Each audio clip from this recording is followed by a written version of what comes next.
Sa panahon natin ngayon na talamak ang paggamit ng mga digital na kagamitan, sobrang bilis kumalat ng mga impormasyon na hindi na napapatunayan. Ang tsismis, bagaman nakakaakit, maaaring maging mali at mapanlinlang.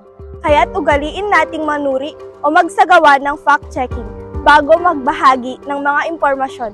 Lalo na sa mga plataforma tulad ng Instagram kung saan mabilis kumalat ang balita.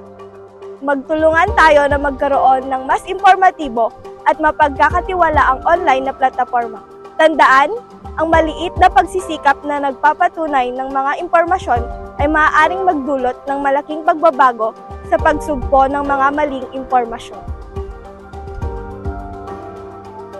Sa panahon natin ngayon na talamak ang mga fake news, nararapat lamang na maging kritikal na palaisip tayong individual sa mga impormasyon na ibinabahagi online ng mga kapwa natin. Facebook, isa itong popular na social media platform na ginagamit ng karamihan upang magbahagi ng iba't ibang mga impormasyon at litrato na hindi naman natin alam kung totoo ang lahat ng mga ito. Kaya, bilang tagapagturo ng bukas, huwag lamang tayong magbase sa isang impormasyon na ibinabahagi ng isang tao sa Facebook patungkol sa isang bagay. Bagkus, kumpirmahin o punahin muna ang mga ito sa pamamagitan ng paghahanap ng iba pang mapagkukunan ng mga impormasyon upang makumpirma kung tama ba o mali ang naibahaging impormasyon. Ugaliin at isabuhay ang kakayahan nating maghanap, manuri at gamitin ng epektibo ang mga impormasyong nababasa natin. Sa Twitter, alam nating talamak ang pagkalat ng mga balitang walang katotohanan na nagdudulot sa atin na malaking pagkalito sa mga natanggap nating impormasyon. Dahil dito, mas naging mahirap ipaliwanag ang mga issue dahil sa iba't ibang komento ng mga tao na may magkakaibang pananaw.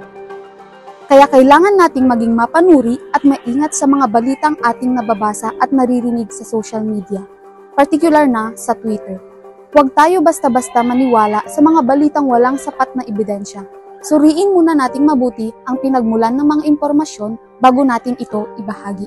Sa ganitong paraan, maaari nating maiwasan ang pagkalat ng mga maling impormasyon at mapanatili ang kredibilidad ng mga balita. Ang paglaganap ng teknolohiya ay nagbigay daan sa mas malawak na komunikasyon. Ngunit, kasabay nito ang pag-usbong ng isang malalang issue, ang cyberbullying. Isa itong uri ng pambubuli na isinasagawa gamit ang teknolohiya. Mga masasakit na salita, paninira at pagbabanta sa social media, text o email. Maaaring mukhang harmless o biroan lamang, ngunit ang epekto nito para sa biktima ay hindi biro. Ang biktima ay maaaring makaranas ng depresyon, anxiety at minsan pa nga ay humahantong sa pagpapakamatay. Ang bawat komentaryo na ating ibinabahagi online ay kinakailangang pag-isipan ng mabuti. Maging maingat tayo sa mga salitang binibitiwan upang maiwasan ang pananakop ng damdamin sa ating kapwa. Sa halip na manira, magbigay tayo ng suporta at pag-unawa.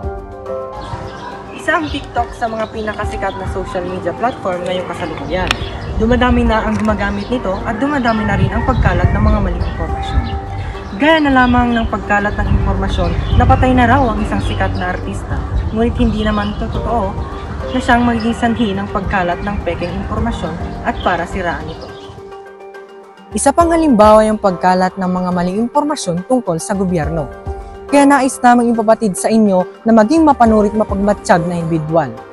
Huwag basta-bastang magbahagi ng mga impormasyon na nakikita online. Bagkus, i-analyze muna ito bago ibahagi sa ibang tao.